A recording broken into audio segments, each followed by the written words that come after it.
ನನ್ನನ್ನು ನಾನೇ ಹುಡುಕಬೇಕೆಂದು ನಡೆಯಲು ಪ್ರಾರಂಭಿಸಿದೆ.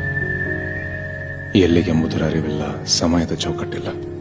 ಹೋದವನು ಹೋದ, ಬಂದರೆ ಬಂದ ಎಂಬ ಉಡಾಫೆ ಸಂಭ್ರಮ. ನಡೆ ಬಿರುಸಾಗಿ ಓಡಿದೆ. ಹುಡುಕುವ ಭರದಲ್ಲಿ ಅತ್ತಿತ್ತ ನೋಡುತ್ತಾ ಓಡುತ್ತಿದ್ದ ನನಗೆ ದೂರದಲ್ಲಿ ಆಕೃತಿಯೊಂದು ಕಂಡಂತಾಗಿ ಬೆಚ್ಚಿದೆ. ನನ್ನಂತೆ ಕಳೆದು ಹೋಗಿರುವ ಆ ಆಕೃತಿ ನನ್ನ ಹುಡುಕಾಟದ ಉತ್ತರವೇ. ಗಾಬರಿಯಾಯಿತು. ನನ್ನ ಕಲ್ಪನೆಯ ನಾನು ಸುಳ್ಳೆಂದಾದರೆ ಹತ್ತಿರ ಹೋಗಿ ಕೇಳುವ ಧೈರ್ಯವಿಲ್ಲ. ದಾರಿಯಿಂದ ಸ್ವಲ್ಪ ದೂರ ಸರಿದು ಮತ್ತೆ ಓಡುತ್ತಿದ್ದೇನೆ. ಕೆಲವೊಮ್ಮೆ ಗಟ್ಟಿಯಾಗಿ ಕಣ್ಮುಚ್ಚಿ, ಕೆಲವೊಮ್ಮೆ ಅತ್ತಿತ್ತ ನೋಡುತ್ತಾ. ಮುಂದೊಮ್ಮೆ ಮತ್ತೊಂದು ದಾರಿಯಲ್ಲಿ ನನ್ನನ್ನು ನಾನೇ ಭೇಟಿಯಾದರೆ ಧೈರ್ಯ ಮಾಡುತ್ತೇನೋ ಏನೋ, ನನ್ನ ಓಟ ನಿಲ್ಲುವುದೋ ಏನೋ.